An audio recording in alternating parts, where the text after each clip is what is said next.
to the Jammu and Kashmir administration requesting a transfer to safer area. Now, it must be noted that this was not her first letter. Earlier also she had requested for transfer, but her last letter pleaded urgency.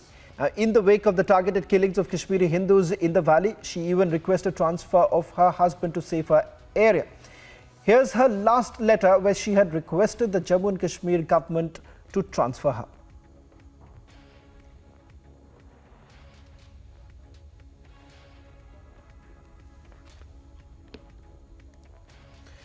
Joining us on this broadcast is right now is Rajni Bala's husband. बहुत बहुत धन्यवाद Republic TV से बात करने के लिए। आपसे ये सवाल ये करना चाहूँगा, रजनी बाला आपकी धर्मपत्नी ने जो चिट्ठी उन्होंने जम्मू एंड कश्मीर सरकार को उन्होंने लिखा था, क्या सोचकर उन्होंने लिखा था और ये कब उन्होंने लिखा था?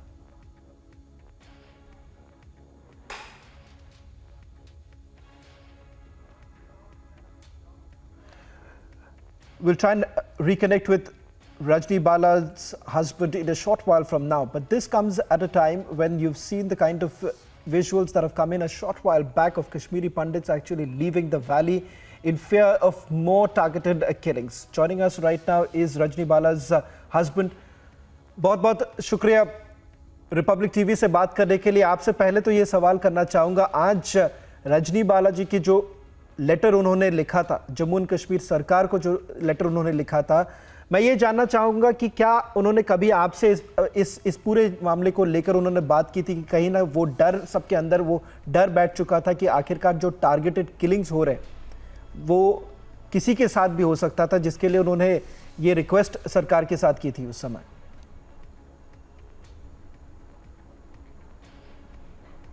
हाँ जी सर। हेलो हेलो, आपको मेरी आवाज आ रही है? राजकुमार जी, आपको मेरी आवाज आ रही है? जो सवाल मैं ये करना चाह रहा था आपसे, इस वक्त हम अपने दर्शकों को ये दिखा रहे हैं, जो रजनी बाला आपकी धर्मपत्नी ने जो इस वक्त, राजकुमार जी, हम इस वक्त अपने दर्शकों को वो चिट्ठी दिखा रहे हैं, वो चिट्ठी जो आपकी धर्मपत्नी ने जम्मू एंड कश्मीर के सरकार को लिखा था। साफ तरीके से वो लिखती हैं कि कहीं ना कहीं जो ट्रांसफर की बातें हो रही है, ट्रांसफर होना चाहिए, टारगेटेड किलिंग्स हो रहे थे। मैं ये जानना चाहूंगा आपसे कि क्या सोचकर रजनी बाला ने ये चिट्ठी उन्होंने लिखा था, और क्या आप लोग ने इसके बारे में कभी बातचीत करते थे कि आखिरकार जो डर सबके मन में बैठ चुका था, ये टारगेटेड किलिंग्स को लेकर जो डर सबके मन में बैठ चुका था? जी सर, रिसेंटली एक टारगेट किलिंग हुई थी पोखरण में। वो जहाँ पोस्टर थी गोपालपुरा हाई स्कूल, उसके पास ही एरिया पड़ता है। तब से डर लगने लगा था, तो उसने मेरे साथ वो अक्सर बात करती थी इसके बारे में। फिर मैंने एक दिन कहा कि चलो हम दोनों चलते हैं, एप्लीकेशन लिखते हैं, हम अपने सीईओ साहब से, चीफ एजुकेशन ऑफिसर को मिलते हैं, उसको कहते हैं फ़िलहाल आप डिप्लॉय कर दो हमें कहीं सेफ जगह पर। तो उस सिलसिले में हमने उनसे ये एप्लीकेशन लिखी थी, मगर उसने कहा कि चलो देखते हैं, उन्होंने कहा देखता हूँ। उसके बाद हम एक हफ्ते बाद फिर जाते हैं, मगर उन्होंने कहा कि नहीं होगी, आपको कोई ख़तरा नहीं है, आप बिल्कुल सेफ़ हो, तो जाओ आप। तो हमने कहा नहीं ख़तरा है, नहीं जाओ आप, वरना और आगे भी जा सकते हो। तो फिर हम आ गए। उसके बाद राहुल भट्ट वाला मसला होता है, फिर हम डीसी साहब के पास जाते हैं, सारे जितने भी मुलाजिम थे वहाँ, तो मेमोरेंडम देते हैं उसको, वो सीईओ साहब को बुलाते भी हैं। उसके बाद फिर मैं एप्लीकेशन देता हूँ, फिर कोई सुनाई नहीं होती। तो फिर हम डायरेक्शन ऑफिस जाते हैं, एप्लीकेशन लिखते हैं डायरेक्शन ऑफिस में, डायरेक्टर साहब को कहते हैं, फिर उसी रात हमारी पोस्टिंग हो जाती है under ATD, annual transfer drive. जी सर, जी सर।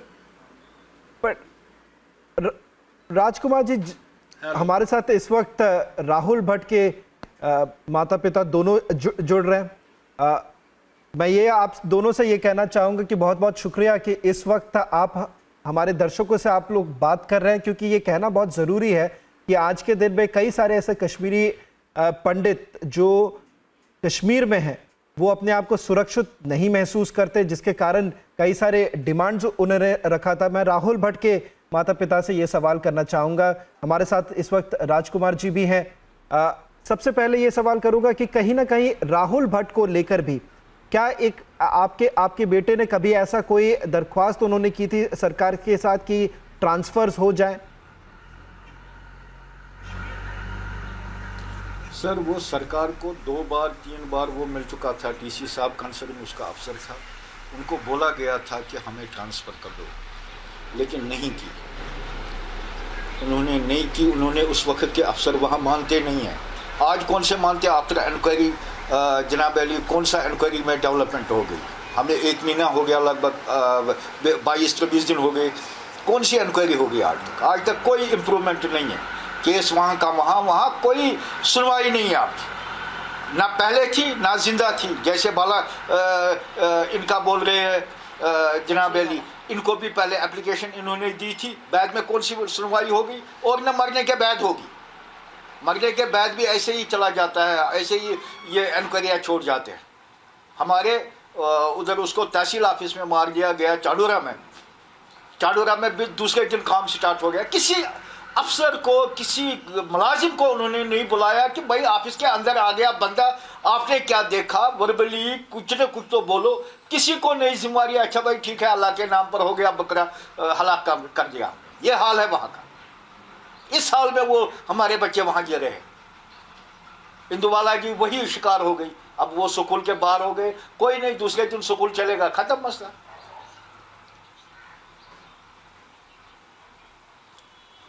हेलो राजकुमार जी, आपने राहुल भट्ट के पिताजी की बात आपने सुना, क्या आपके साथ भी वही ऐसा सिचुएशन हुआ था कि लगातार आप ये कहते जा रहे हैं कि थ्रेट्स बढ़ते गए? आपसे एक सीधा सवाल करूंगा कि कोई डायरेक्ट थ्रेट आपको या आपके परिवार को पिछले कुछ दिनों में या यह हादसा होने से पहले कोई ऐसा डायरेक्ट थ्रेट आपके परिवार को मिला था?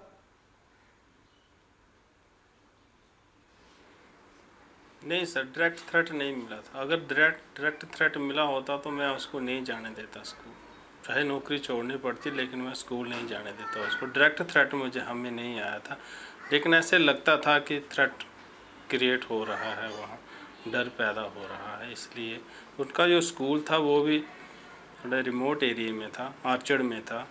स्कूल की बाउंड्री वॉल भी नहीं थी, खुले में स्कूल था, तो इससे ज़्यादा डर था कि कोई भी अंदर आ सकता है। इसके स्कूल की बाउंड्री वॉल ही नहीं थी, गेट ही नहीं था, कोई भी उसके अंदर आ सकता है। और वो जो रास्ता था वो भी थोड़ा सुनसान रास्ता था, ज़्यादा बिजी रास्ता नहीं था। तो लिहाजा मैं बार बार उससे गुजारिश करता था सीओ साहब से कि इसकी डिप्लॉई कम से कम ट्रांसफ़र नहीं आप कर सकते, डिप्लॉई तो कर सकते आसानी के साथ, डिप्लॉई इसकी कर दो किसी ऐसे स्कूल में, ट्रांसफ़र तक। तो इन्होंने टाइम का अगर सोचा होता तो वो आज मेरे बीच होते। इसका मुझे, और मेरे 13 साल की मेरी बेटी रह गई है, 13 साल की। आप बताओ, वो एक थोड़ी रजनी वाला थोड़ी मरी है, वो तो पूरा परिवार मर गए। वो कैसे जिएगी बेटी उसके बगैर? कैसे पालूंगा मैं उसको?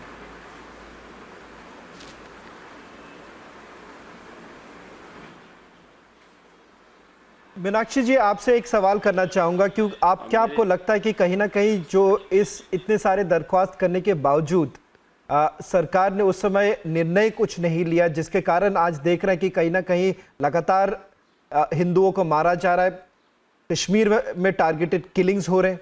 आप आज रिपब्लिक के माध्यम से क्या दरख्वास्त करना चाहेंगे सरकार को? मैं ये सवाल राहुल भट्ट के परिवार को भी पूछ रहा हूं, और ये सवाल राजकुमार जी आपसे भी पूछ रहा हूं, क्योंकि मैं चाहूंगा कि हमारे माध्यम से आप एक बार वापस सरकार को या किसी और को भी, जो आप अपने तरफ से अगर कोई अपील रखना चाहें। मैं तो पहले बोलना चाहूंगी कि लाइफ फिर से नहीं मिलती है। अगर एक नहीं जाता है, वो पूरी फैमिली चली जाती है उसके साथ।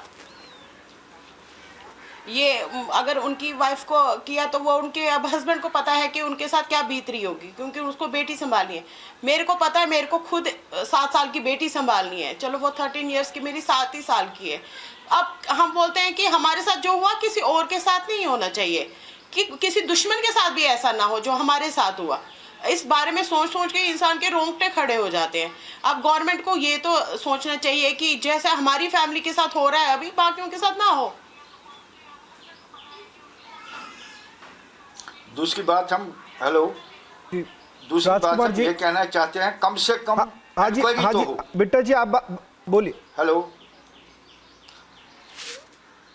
बोलिए बोलिए। कम से कम हम इतना चाहते हैं कि कोई ना कोई इंक्वायरी बैठे वहां, कोई कम से कम जो वो देखे कि ऑफिस का क्या हाल था, कैसे बंदे आ गए। इंक्वायरी का मैटर होना चाहिए। कम से कम जो बंदा मर गया उसके पीछे इंक्वायरी होनी चाहिए।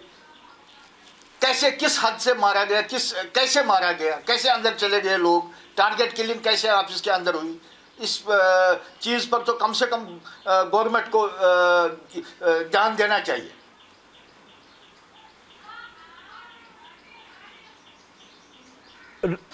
राजकुमार जी, आपसे भी यही सवाल करना चाहूंगा। आपने सुना राहुल भट्ट के परिवार वाले भी यही सवाल उठा रहे हैं कि आखिरकार जो आप लोगों के साथ जो हुआ वो किसी और के साथ ना हो। इसके लिए एक कहीं ना कहीं जो ठोस कदम लेनी चाहिए वो लेने की बहुत ज़रूरत है। राजकुमार जी, एक आखिरी बार आपसे पूछना चाहूँगा, आप हमारे माध्यम से क्या कहना चाहेंगे सरकार को या जो लोग आपको सुन रहे हैं इस वक्त?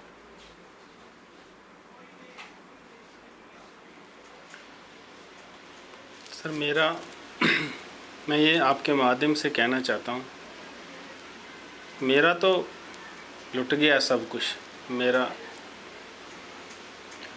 अब गवर्नमेंट कोई भी पॉलिसी बनाए, हाँ गवर्नमेंट को पॉलिसी बनाने चाहिए कि जो कोई और ना लुटे, किसी और की जान ना जाए, कोई और परिवार बर्बाद ना हो। लेकिन मेरा परिवार बर्बाद हो गया है और मुझे सिर्फ अगर चिंता है तो अपनी गुड़िया की, जो 13 साल की मेरी गुड़िया है, मुझे उसकी चिंता है। मुझे और कोई चिंता नहीं मुझे सता रही, सिर्फ उसी की चिंता सता रही। मैं वहीं तक लिमिटेड हो गया हूँ। सरकार को चाहिए कि जो रजनी बाला ऑन ड्यूटी उसकी डेथ हुई है, मैं आपके माध्यम से सरकार से अर्ज करना चाहता हूँ, ये कहना चाहता हूँ कि ऑन ड्यूटी उसकी डेथ हुई है, लिहाजा उसकी सैलरी कंटिन्यू रहनी चाहिए मेरी गुड़िया के नाम।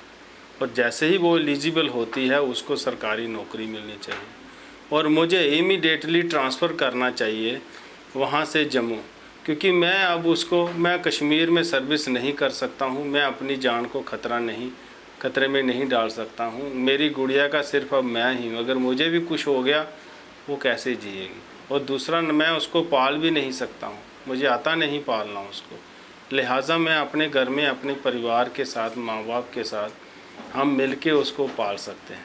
जैसे मेरी इमीडिएटली ट्रांसफ़र की जाए, रजनी बाला की जो सैलरी है मेरी गुड़िया के नाम कर दी जाए। जब तक उसकी रिटायरमेंट थी, नौकरी लगने जब वो एलिजिबल हो एज़ पर हर क्वालिफ़िकेशन उसको गवर्नमेंट जॉब दी जाए। कि मैं आपके माध्यम से सरकार से अर्ज करना चाहता हूँ। बहुत बहुत शुक्रिया राजकुमार जी, मीनाक्षी जी और बिट्टा जी हमारे साथ इस वक्त जुड़ने के लिए। एक सवाल जो मैं सिर्फ बिट्टा जी और मीनाक्षी जी से भी करना चाहूँगा। आपने सुना इस वक्त राहुल जी ने जो सवाल मैंने उनसे की और उनका भी यही कहना है कि आखिरकार जो रिस्क लेकर लोग वहाँ पे काम कर रहे थे, कश्मीरी पंडित वहाँ पे काम कर रहे थे, आज जो तस्वीरें हमारे न्यूज़ रूम में पहुँची हैं वहाँ जो हम देख पा रहे हैं कि कश्मीरी पंडित अब कश्मीर छोड़ के जा रहे, क्या आपको लगता है कि इससे एक तरह से सरकार के लिए बहुत ही नाकामयाबी है? क्योंकि कई ऐसे लोग थे अपने जान को जोखिम डालकर भी वो रह रहे थे, कश्मीर में रह रहे थे। हाँ जी सर, ज़रूर, क्योंकि हम भी तो उसमें जब पहले वो 2 टीचर्स मारते हैं, हम भी तो अपनी जान जोखिम में डाल के ही बैठे थे वहाँ पे।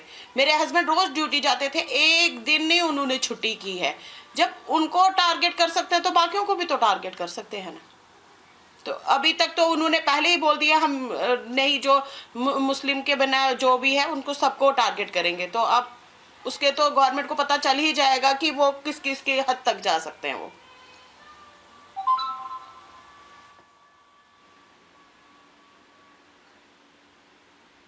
बिट्टा जी, आपसे एक सवाल करना चाहूंगा। जो आप कह रहे हैं कि इंक्वायरी को लेकर, क्या आज तक इतने दिनों होने के बावजूद क्या आज तक आपको सरकार ने या पुलिस ने कुछ आपको जानकारी दी? क्योंकि ये कहा जा रहा था जो आतंकवादी राहुल भट्ट के किलिंग के पीछे हैं उन्हें मार गिराया था, पर आपके साथ आप जो इंक्वायरी की इस वक्त डिमांड करें, इंक्वायरी को लेकर आपसे किसी ने कोई बातचीत की? देखो सर, इमीडिएट अफसर था डीसी वहाँ का, बड़गाम का। मैंने बोला ना, सिस्टम ही सारा खराब हो गया। उसने आज तक भी ये ज़रूरी नहीं समझा कि कम से कम उनके अहल खाना को मैं ये पूछूं क्या हाल है, कैसे उनके रिक्वायरमेंट्स है, क्या है। उसने नहीं बोला। हाँ, जम्मू एडमिनिस्ट्रेशन ने पूरा ख्याल रखा। इवन एलजी साहब भी हमारे घर आए थे, उन्होंने भी बोला कि हम भाई इंक्वायरी करा रहे हैं, हमें उसमें कोई कंसर्न, मैं बोलता हूँ कंसर्न अफसर, वहाँ जो कंसर्न अफसर है वो क्या करे, एसपी साहब का क्या करे। आज तक उसने कभी ये नहीं बोला कि क्या हुआ, पेशरफ्त हुई। डीसी साहब ने कभी ये नहीं बोला, क्योंकि उनके मुलाजिम थे, उनका काम अपना निकल गया, जान किसी की गई, घर किसी का उजड़ गया, तो उनको क्या लेना देना। उन्होंने उस हिसाब से किया। आज तक मुझे बोलो उन्होंने क्या एक्शन किया, किसी ने कन्वे नहीं किया। वहाँ से इवन मजिस्ट्रेट था, चाडूरा का मजिस्ट्रेट, उसको चाहिए था फ़ोन करना, उसने नहीं किया। अब आप किस पर यकीन करोगे? क्या एडमिनिस्ट्रेशन है वहाँ की, यह हाल है वहाँ की एडमिनिस्ट्रेशन का। तो इसके बाद हम क्या यकीन कर सकते हैं कि इंक्वायरी ढंग से हो रही है? कोई नहीं, कोई कुछ नहीं है। अल्लाह के नाम पर आया राम गया राम।